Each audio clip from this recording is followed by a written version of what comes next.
मैं देखता हूं अक्सर के ईमानदार,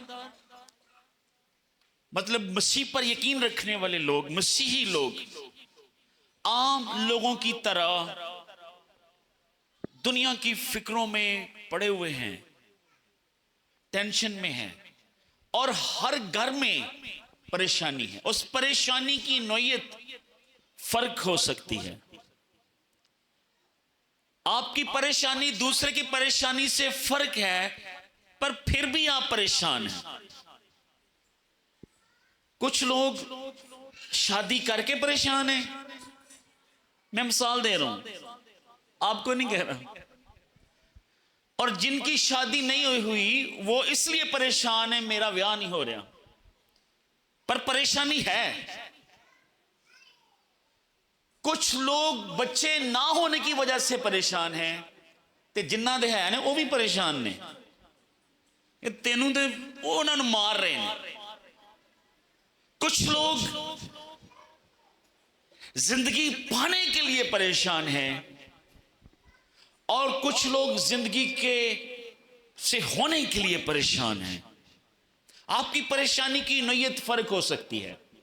कुछ लोग फाइनेंशियल क्राइसिस से गुजर रहे हैं, कुछ लोगों की खानदानी इश्यूज हैं, कुछ लोगों के नफ्सियाती प्रॉब्लम हैं, कुछ लोग अपने बच्चों की वजह से परेशान हैं, कुछ जॉब की वजह से परेशान हैं, शादमानी नहीं है, तसल्ली नहीं है, शुक्रगुजारी नहीं है, और इसके बावजूद हम ईमानदार हैं और जिंदा खुदा की परस्तिश करने वाले हैं। अभी सरफराज कह रहा था, हूं ईमानदार, जिंदा खुदा दे लोग ते खुदा दी हजूरी विच खामोश रहन। अगर ईमानदार हैं और फिर भी परेशान हैं, अब आप सोचेंगे पारी साहब ये कैसी बात है, मैं इतना परेशान हूं, ये कैसे हो सकता है? मेरा इतना बड़ा मसला है, मेरा इतना बड़ा मसला है, मैं इतनी परेशानी, एक मिनट में मैं कैसे शांत हो जाऊं? मैं इसलिए आपको यह बात कर रहा हूं कि जो बाइबल मुकद्दस आपके हाथ में है, जो कलाम आपके हाथ में है, जिस खुदा की आप परस्तिश करते हैं, जिस बाइबल को आप बिलीव करते हैं, उस बाइबल का खुदा कहता है अपनी सारी परेशानियां मुझ पर छोड़ दो, क्योंकि मैं तुम्हारी फिक्र करता हूं। आमीन, आमीन। Thank you Jesus, hallelujah. आए एक हवाला खुदावंद के कलाम से हम देखेंगे। ज़करिया नबी का सहीफा मेरे साथ मिलकर निकालें। बेटे शायद एम्प हिल गया, वो पीछे से पावर हिलाओ, पावर, हाँ पावर केबल। उसका पहला बाप ज़करिया, उसका पहला बाप और उसकी 16 आयतें का से मैं आपके लिए पढ़ूंगा। खुदा उनके कलाम में लिखा है, ज़करिया नबी का सहीफा चैप्टर नंबर 1 वर्स नंबर 16। इसलिए खुदावंद यूं फरमाता है कि मैं रहमत के साथ यरूशलेम को वापस आया हूं, उसमें मेरा मस्कन तामीर किया जाएगा, रब्बल अफवाज फरमाता है, और यरूशलेम पर फिर सूत खींचा जाएगा। फिर बुलंद आवाज से कह, रब्बल अफवाज यूं फरमाता है, मेरे शहर दोबारा खुशहाली से मामूर होंगे, क्योंकि खुदावन फिर सियोन को तसल्ली बख्शेगा और यरूशलेम को कबूल फरमाएगा। 18वीं आयत, फिर मैंने आंख उठाकर निगाह की और क्या देखता हूं कि 4 सींग हैं और मैंने उस फरिश्ता से जो मुझसे कलाम करता था पूछा कि ये क्या हैं? उसने मुझे जवाब दिया, ये वो सींग हैं जिन्होंने यहूदा और इस्राएल और यरूशलेम को परगंदा किया है। फिर खुदावंद ने मुझे 4 कारीगर दिखाए। तब मैंने कहा, ये क्यों आए हैं? उसने जवाब दिया, ये वो सींग हैं जिन्होंने यहूदा को ऐसा परगंदा किया कि कोई सर ना उठा सका, लेकिन ये इसलिए आए हैं कि उनको डराएं और उन कौमों के सींगों को पस्त करें जिन्होंने यहूदा के मुल्क को परगंदा करने के लिए सींग उठाया है। सब कहेंगे आमीन। खुदा के लोग 70 साल के लिए नबूकदनेस्सर की कैद में यानी मौजूदा इराक में चले गए और जकरिया नबी यरूशलेम में है और खुदा जकरिया नबी से कलाम कर रहा है, बेटे हाई स्पाइस कम करो, इको कम करो, कि मैं यरूशलेम को, ठीक है, मैं यरूशलेम को फिर से बहाल करूंगा, मैं उसकी दीवारों को तमीर करूंगा, मैं अपने शहरों पर फिर रहमत करूंगा, मेरी निगाह मेरे लोगों के ऊपर होगी, मैं गिरे हुओं को उठाऊंगा, उजड़े हुओं को फिर से आबाद करूंगा, मैं बांझ का घर फिर से आजाद करूंगा, फिर से उसको बहाल करूंगा, जो गिरी हुई है उसको मैं उठाऊंगा, जो पसमानदा है मैं उसको बहाल करूंगा, जो बंजर जमीन है मैं उसको दोबारा से हरी भरी करूंगा। खुदावंद का कलाम ये कहता है। आमीन आमीन।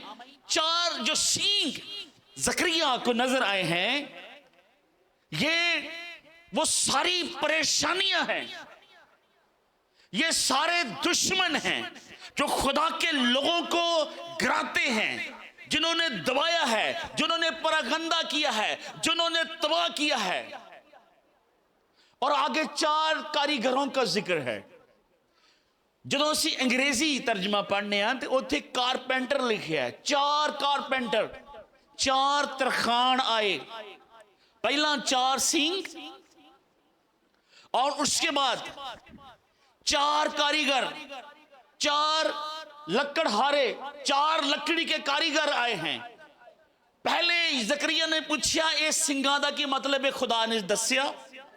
फिर पूछा, फिर 4 जब कारीगर दिखाए तो फिर जकरिया ने पूछा हुण इन्हां दा की मतलब है? खुदा ने क्या ये 4 कारीगर जेड़े ने ये 4 सिंगां नूं डराणगे ते इन्हां नूं पिछे करनगे, ये तुहाडे मुहाफिज ने। आमीन आमीन। खुदा ने एक टाइम पर तो उन दुश्मनों को अलाउ किया, लेकिन साथ ही खुदा ने उनको ढाल और सिपर भी दी। ज़बूर में लिखा है, खुदावंद मेरी ढाल और मेरी सिपर है। आमीन आमीन। जदों असीं नहमिया दा सहीफा पढ़ने हैं और जब दीवार बन रही थी नहमिया की सरप्रस्ती में, नहमिया मौजूदा जो ईरान है यहां से जाता है, यरूशलेम को जाता है, रस्से से लकड़ी जो कुछ उसको मिलता है अपने शहर को तामीर करने के लिए, अपने लोगों को उठा खड़ा करने के लिए। खुदावंद उसके साथ है। और जदों लोग शहर नू तामीर कर रहे सन, दीवार बना रहे सन, उनके दोनों हाथों में 2 चीजें थी। एक हाथ में दीवार बनाने के लिए औजार था, किसी के हाथ में बेलचा सी, किसी के हाथ में तगारी थी, किसी के हाथ में जो मिस्त्री जिससे द्वार चुनता है वो थी, या कोई भी जो जिससे बिल्डिंग बनती है वो चीज थी। लेकिन हर शख्स के हाथ में, दूसरे हाथ में तलवार थी। वो तलवार इसलिए थी कि जब दुश्मन आएगा इससे हम मुकाबला करेंगे, लेकिन हम अपनी दीवार को बनाते रहेंगे। आपने पूरी ट्राई करनी है, कोशिश करनी है। जिस परेशानी में आप हैं, जिस दुश्मन से आप लड़ रहे हैं, जिस भी एंजाइटी में है, डिप्रेशन में है, अगर दुश्मन ने आपके ऊपर वार किया है, उसको हल करने की पूरी कोशिश करें, लेकिन दूसरे हाथ में तलवार को थामे रखें। और वो तलवार रूह की है, वो तलवार कलाम की है, वो तलवार प्रस्तुत की है, वो तलवार हमदो सना की है, वो तलवार दुआ की है, वो तलवार इबादत करने की है, वो तलवार खुदा के घर में आने की है। आपने खड़े रहना है, जुटे रहना है, लड़ाई करनी है, इब्लीस के साथ मुकाबला करना है, फिर ही आप इब्लीस को हरा पाएंगे, फिर ही आप द्वार खड़ी कर पाएंगे। लेकिन जे सारे झुक गए, झुके रहे, डरे रहे, तो फिर मसला है। फिर वो जो दुश्मन है आपको और गिराएगा और नीचे करेगा। यूहन्ना की इंजील 10 बाब 10 आयत में लिखा है कि इब्लीस इसलिए आता है ताकि चुराए, मारे और हलाक करे। इब्लीस किस लिए आता है? 3 काम करता है, मारता है, हलाक करता है, और अब चुराता क्या है? बहुत दफा वो हमारी सोचने समझने की सख्त सेंसेस चुरा लेता है, और बहुत दफा वो हमारे ईमान को कमजोर कर देता है, और वो उस वक्त ज्यादा हैवी होता है जब आप ट्रायल और चैलेंज और मुश्किल में, तूफान में गिरे होते हैं। उसी वक्त वो कहता है, हुण दस तेरा खुदा किथे, कहां है तेरा खुदा? किधर है खुदा? और बथेरों को आज इब्लीस ने इस लेवल तक लेकर गया है कि लोगों ने खुदा के वजूद का इनकार करना शुरू कर दिया है। उनको एथियस्ट कहते हैं। आपके मुल्क में अब लाखों की तादाद में ऐसे लोग भी आपको मिलेंगे जो बिल्कुल खुदा के वजूद का इनकार कर रहे हैं। उनका कोई मजहब नहीं है, और अकल और साइंस और फिर साथ जो दुश्मन है उसने उनकी अकल को बिल्कुल नकारा कर दिया है, और यही इब्लीस चाहता है। और जब मुश्किल होती है तो उस वक्त वो हमारा ईमान, हमारा भरोसा, हमारा यकीन कमजोर और कुछ का वो चला लेता है, फिर वो बिल्कुल तबाह कर देता है, फिर वो हलाक कर देता है। लेकिन जो खुदा के लोग हैं, जिनका तवक्कुल खुदा पर है, ज़बूर 121 में लिखा है, मैं अपनी आंखें पहाड़ों की तरफ, अगर पहली आयत को पढ़े, जरा पढ़ने में रहनुमाई करें। ज़बूर 121,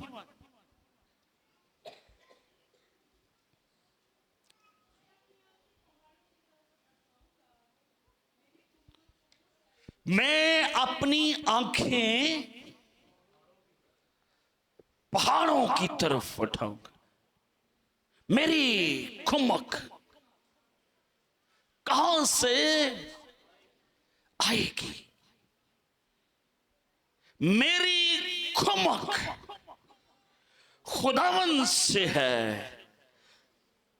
जिसने आसमान और जमीन को, ओए होए, वो तेरे पांव को फिसलने, जे तू उस खुदा ते ईमान रखे, फिर वो तेरे ईमान नू डोलन हिलन नहीं देगा। फिर तू खुदा ते यकीन रखेगा, फिर तेनू खुदा खड़ा करेगा, फिर खुदा तेनू अपना तजर्बा करवाएगा, फिर तू खुदा का दीदार करेगा, फिर तू रूह कुदस का दीदार करेगा, फिर खुदा तुम्हें बहाल करेगा।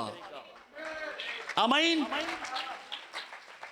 वो तेरे पांव को, तेरा मुहाफिज ऊँघने का नहीं। देख, इस्राएल का मुहाफिज न ऊँघेगा न सोएगा। खुदावन तेरा मुहाफिज है, खुदावन तेरे दाहिने हाथ पर तेरा सायाबान है। ना आफताब दिन को तुझे जरर पहुंचाएगा, ना महताब। खुदावन हर बला से तुझे महफूज रहे, वो तेरी जान को महफूज रखेगा। खुदावन तेरी आमदो रफ्त में अब से हमेशा तक तेरी हिफाजत।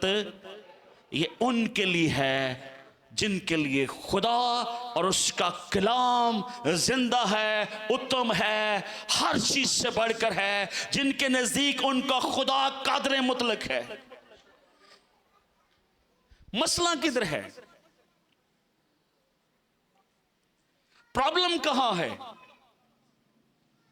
प्रॉब्लम यहां पर है कि हर शख्स यही सोचता है कि वो जिस मुसीबत और ट्रायल और परेशानी से गुजर रहा है कोई उसको नहीं जानता, नंबर 1।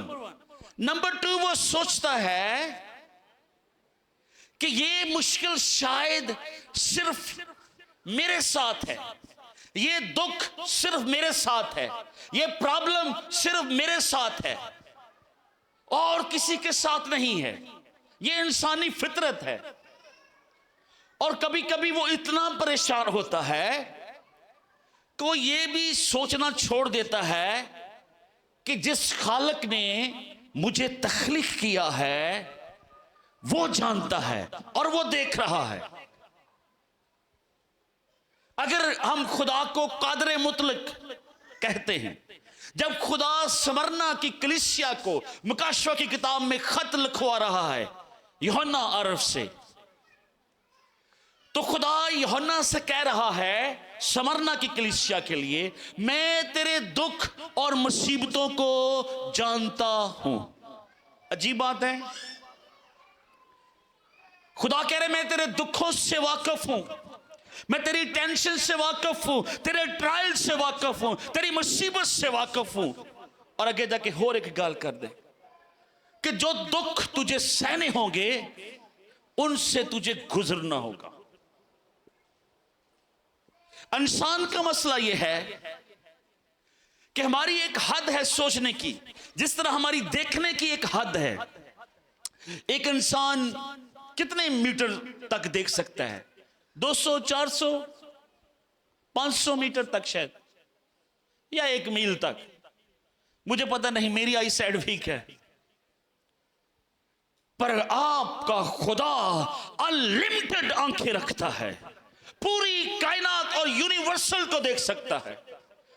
हम सिर्फ एक पहाड़ को देख रहे होते हैं जो मुसीबत और परेशानी की तरह हमारे सामने खड़ा होता है, पर मेरा और आपका खुदा उस पहाड़ के पीछे भी देख रहा होता है। आमीन। वो जानता है कि ये प्रॉब्लम, ये टेंशन, परेशानी, एंजाइटी, डिप्रेशन थोड़ी देर के लिए है, उसके बाद आजादी है। दूसरी बात, जब आप बहुत परेशान होते हैं, जब आप बहुत ज्यादा एंजाइटी में होते हैं और आपकी सोच बंद हो जाती है और आप सोचते हैं अब इसका कोई हल नहीं है और मैं शायद इस दुनिया से चला जाऊंगा, खुदा उस वक्त भी देख रहा होता है। और अगर आप परेशान रहें, फिक्रमंद रहें, याद रखें, ये जो बच्चे रो रहे हैं थोड़ी देर के लिए इनको ऊपर लेकर जाएं।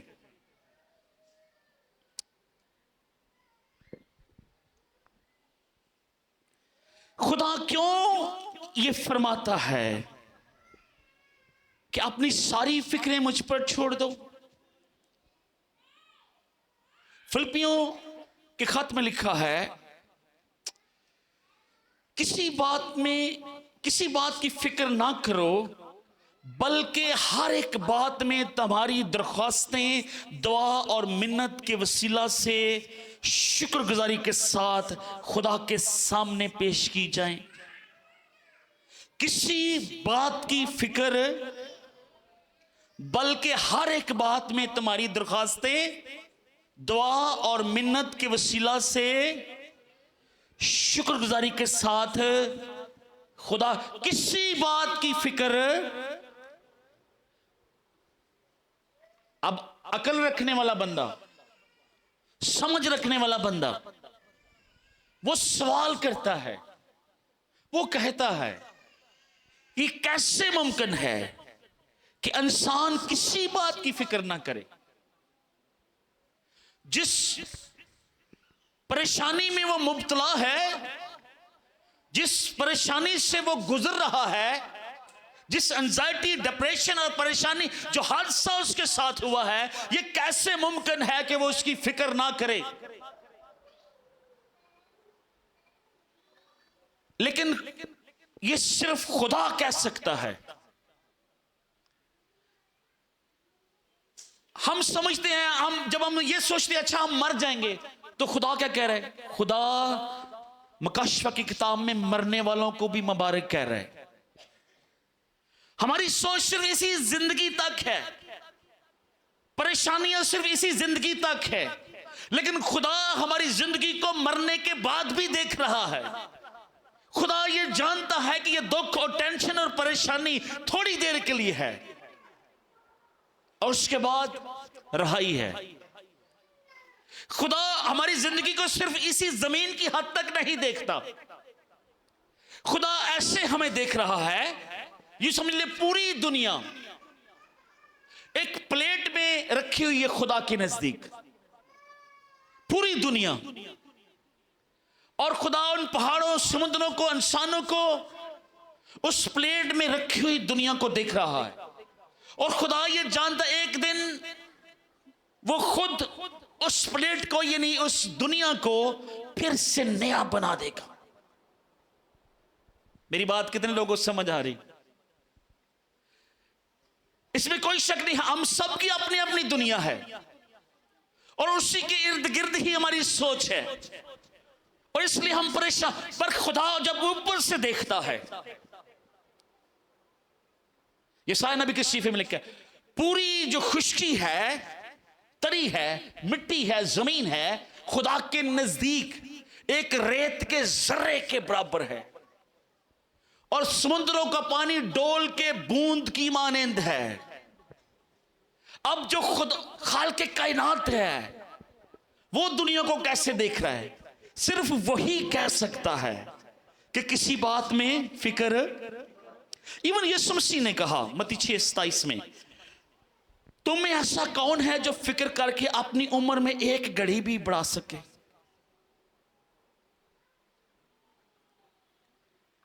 फिक्र करके आप अपने माजी को तब्दील नहीं कर सकते। जो कुछ हो चुका है उसको चेंज नहीं कर सकते। फिक्र करके आप अपने मुस्तकबिल को भी तब्दील नहीं कर सकते। हाँ, फिक्र करके आप अपने हाल को जरूर तबाह और बर्बाद कर सकते हैं। और जितने आज एंजाइटी और परेशानी में हैं, जितने कलाम सुन रहे हैं, उनके लिए मेरे पास एक पैगाम है, छोटा सा और बड़ी अहम बात। जितने लोग खुदा पर यकीन रखते हैं और जितने लोग खुदा को कादर मुतलक जानते और समझते हैं और ईमान रखते हैं कि उस खुदा ने समुद्र के 2 हिस्से किए, उस खुदा ने एलिया के लिए आग भेजी, उस खुदा ने बियाबान में मन बरसाया, उस खुदा ने जब दाऊद जंगे करता था तो खुदा और उसके फरिश्ते दाऊद के साथ होते थे और उसको फतह दिलाते थे। और वही खुदा शमसून के साथ भी था, वही खुदा मूसा और एलिया के साथ भी था, वही खुदा एलीशा से मुर्दों को जिंदा करवाता है, वही खुदा एलिया से मुर्दों को जिंदा करवाता है, वही खुदा मूसा से कौम बनी इस्राएल को रहाई दिलाता है। उसी खुदा की हम इबादत और प्रशंसा कर रहे हैं, वही खुदा यहां मौजूद है, उसी के वादों को मैं आपके साथ शेयर कर रहा हूं। अगर आपका ये ईमान है, जो खुदा अयूब को फिर से डबल ब्लेसिंग दे सकता है। हेलो, मैं कोई तंबीहन कलाम नहीं सुना रहा, मेरे पास अच्छी खबर है, बुरी खबर नहीं है। जो खुदा अयूब को फिर से बहाल कर सकता है, जो खुदा लाजर को जिंदा कर सकता है, जो खुदा कोड़ियों को शिफा दे सकता है, जो खुदा बोलता है और मुर्दे जिंदा होते हैं, उसी यीशु की मैं और आप भी प्रस्तुत कर रहे हैं, यकीन रखें। और दूसरी बात और अहम बात जिसका आपको यकीन रखना है, खुदा आपके क्राइसिस से, जिस परेशानी से आप गुजर रहे हैं, उससे बड़ा है। खुदा आपके बांझपन के मसले से बड़ा है। खुदा आपके बेरोजगारी के इश्यू से बड़ा है। खुदा आपके फाइनेंशियल इश्यू से बड़ा है। खुदा आपकी बीमारी लाचारी से बड़ा है। खुदा आपकी परेशानी से बड़ा है। जिस मुश्किल परेशानी में इस वक्त आप गिरफ्तार हैं, खुदा उन सब से बड़ा है। कम लोगों को मेरी बात समझ आ रही है। कोई भी चैलेंज, कोई भी तूफान, जो शुरू में मैंने हवाला पढ़ा है, 4 सींग, खुदा यरूशलेम को फिर से बहाल करेगा। और एक शायर उन्होंने लिखा, खुदा अपने शहरों को फिर से बहाल। तो जितने लोग इस वक्त की सूरत हाल से वाकिफ है, जितने लोगों को मेरी बात समझ आ रही है, जरा सोचें एक सेकंड के लिए, कहां से कहां बात पहुंची, कहां चली गई। और खुदा की नजर आज भी अपने लोगों पर, अपने शहरों पर, उस जमीन पर, वादा की सरजमीन के लिए है, क्योंकि वो अपने वादों से कभी नहीं मुकरता। कितने लोगों, जितने लोगों को मेरी बात समझ आई, जोर से ताली बजाएं। उसी खुदा की मैं और आप मदद कर रहे हैं। मजबूर हो गए हैं लोग उस खुदा की प्रशंसा के लिए भी, और उस खुदा को मानने के लिए भी, और उस कलाम को मानने के लिए भी जो मैं और आप पढ़ते हैं, जिसकी मैं मनादी कर रहा हूं, और उन वादों के लिए भी ਜਿਹੜੇ ਕਦੀ ਉਹਦਾ ਨਾਂ नहीं ਸੀ ਲੈਣਾ ਚਾਹੁੰਦੇ, ਉਹ ਵੀ ਰੈਫਰੈਂਸ ਕੋਡ ਕਰਦੇ ਨੇ। ਇਹ ਇਸ ਲਈ ਹੋਇਆ, ਇੱਥੇ ਲਿਖਿਆ ਹੈ। ਅਜੇ ਵੀ ਨਾਂ ਸਹੀ ਤਰ੍ਹਾਂ ਨਹੀਂ ਲੈਂਦੇ, पर मजबूर हैं। उसी खुदा की हम इबादत कर रहे हैं। आमीन। साड़ी सारी परेशानियां एक तरफ, लेकिन खुदा का फजल और खुदा एक तरफ है। आमीन। इसलिए हमें कलाम की और प्रशंसा की तलवार से दुश्मन शरीर के एंजाइटी और खौफ से लड़ना है। इब्लीस का काम है खौफ। खौफ क्या है? ये कैसे होगा, वो कैसे होगा, अगर ये ना हुआ तो फिर क्या होगा, अगर ये ऐसे ना हुआ तो फिर क्या होगा। लगे हुए हैं, सोच रहे हैं। मैं ये नहीं कह रहा आप कोशिश ना करें, आप पूरी कोशिश करें, पर अपनी सारी फिक्रें जो हैं वो आप खुदावंद पर छोड़ दें, क्योंकि कलाम में लिखा है खुदा को हमारी फिक्र है। खुदा हमारी मुश्किलात को भी जानता है, हमारी टेंशन को भी जानता है, हमारे प्रॉब्लम्स को भी जानता है। असी ओदे ते एक दफा फिक्र रखो तो सही, सॉरी, एक दफा उसमें ईमान रखे तो सही, अपनी फिक्रें उसके ऊपर छोड़ें तो सही, अपनी एंजाइटी उसके ऊपर छोड़ें तो सही, और फिर खुदा पर यकीन करके फिर खुदा पर छोड़, अपनी पूरी कोशिश करे, and then let God to be handle. और फिर उस इश्यूज को, उस प्रॉब्लम्स को, उस वरी को खुदावंद पर छोड़ दे, और फिर जैसा खुदावंद करें उसको एक्सेप्ट कर ले। और इब्लीस कभी नहीं चाहेगा आप उस एंजाइटी और परेशानी से निकले। कभी कभी हम एक ही चीज के ऊपर सोचते रहते हैं, और हम बजाय बहाल होने के, वो एंजाइटी हमें फिजिकली, इमोशनली, स्पिरिचुअली, मेंटली हमें नफ्सियाती बीमार बना देती है, और इब्लीस हमारी आई हुई बरकत को भी छीन कर ले जाता है। और एंजाइटी आपके बदन में कैंसर की तरह काम कर रही है, और खुदा का पाखरू आज उस कैंसर को निकालना चाह रहा है। मेरे बेटे और मेरी बेटी, अगर आप ईमान रखें, बहाल हो जाए, शुक्रगुजारी करें हर हाल में,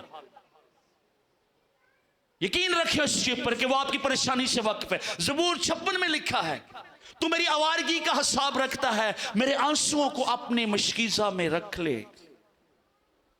खुदा कादर मुतलक है, खुदा देख रहा है। जो खुदा अफ्रीका में काम कर रहा है वो खुदा यहां भी काम कर रहा है। जो खुदा अमेरिका में काम कर रहा है वो खुदा यहां भी काम कर रहा है। जो खुदा ऑस्ट्रेलिया कनाडा में काम कर रहा है वो खुदा यहां भी काम कर रहा है। जो खुदा वहां ब्लेसिंग और बरकत दे रहा है वो खुदा आपको भी बरकत देगा। जिस खुदा ने आपके हमसाया को बहाल किया है, हर चीज उसको दी है, वही खुदा आपको भी ब्लेस करेगा। जेलस नहीं होना, शुक्रगुजारी करनी है। आमीन, जोर से तालीम चाहिए, क्योंकि आप जिंदा खुदा की इबादत करने के लिए यहां मौजूद है। Hallelujah, thank you Jesus. ज़बूर हम गा रहे थे, अख दी पुतली वांगर मैनू, ये आपकी दुआ होनी चाहिए। रख परांदे विचकार तेनू सदना खुदा है। यकीन रखें, अपने आप को खुदा के पैरों के नीचे छिपाए रखें। खुदा की पनाह आप मांगते रहें, खुदा के फजल को आप मांगते रहें, लेकिन साथ साथ बुड़बुड़ाना नहीं है। हमारा बहुत दफा मसला यह भी होता है, हमारी बरकत ना आने की वजह हम गिला करते हैं खुदा से। और बड़ी अहम बात मैं कर रहा हूं,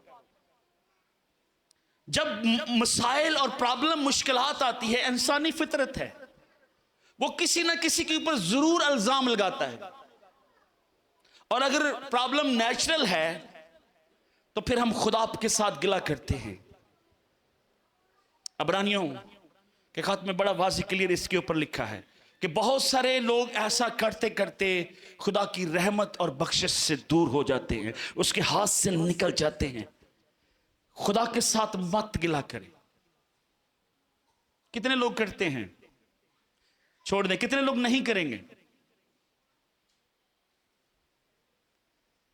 डोंट डू दैट, क्योंकि जब हम ऐसा करते हैं तो फिर हम बेयकीनी की तरफ जाते हैं। और वरी और खौफ बेयकीनी की अलामत है।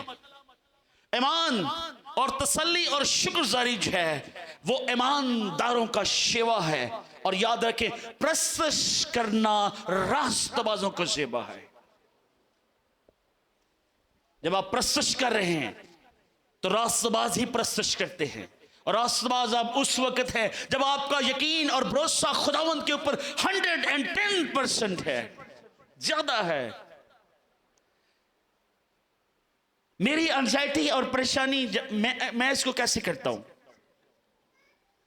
मैं आम सा इंसान हूं। मैं अक्सर यहां आता हूं, मोस्टली मैं बहुत सारे लोगों को सुनता हूं, सरमन सुनता हूं। और अक्सर मैं, क्योंकि मैं थोड़ा बहुत बजा लेता हूं, हारमोनियम बजाता हूं या कीबोर्ड बजाता हूं, और फिर मैं बहाल होता हूं। और जब हम चर्च में आते हैं और खुदा ने हमें इतना जबरदस्त किस्म का प्रस्तार दिया है तो हम हवा में होते हैं। कितने लोगों ने आज प्रस्तश के वसीला से बरकत पाई? प्रेज़ आमीन। ते जे असी ओंजी थके हुए, परेशान से, डल से, बिल्कुल हाथ भी नहीं हिला रहे, जुबाना भी नहीं हिला रहे, मुंह भी नहीं हिला रहे, तो फिर खुदा ऊपर से देख रहा है। खुदा हमारी बॉडी मूवमेंट को, खुदा हमारी अटेंशन को, खुदा हमारी प्रस्तश को देख रहा है। और जिस कदर हम अटेंशन से उसकी प्रस्तश करेंगे, उसका फजल वाला हाथ उतना ही आपको बहाल करेगा। आमीन, आमीन। आए दुआ करें, थोड़ी देर के लिए अपने कदमों पर खड़े हों। जितने बहाल हुए हैं, जिनके साथ खुदा ने कलाम किया है, आए शुक्रगुजारी की दुआ करना शुरू करें। Thank you Jesus, hallelujah. शुक्रगुजारी के अल्फाज आपके मुंह में होने चाहिए। बेटे कार्ड अपने गिटार का।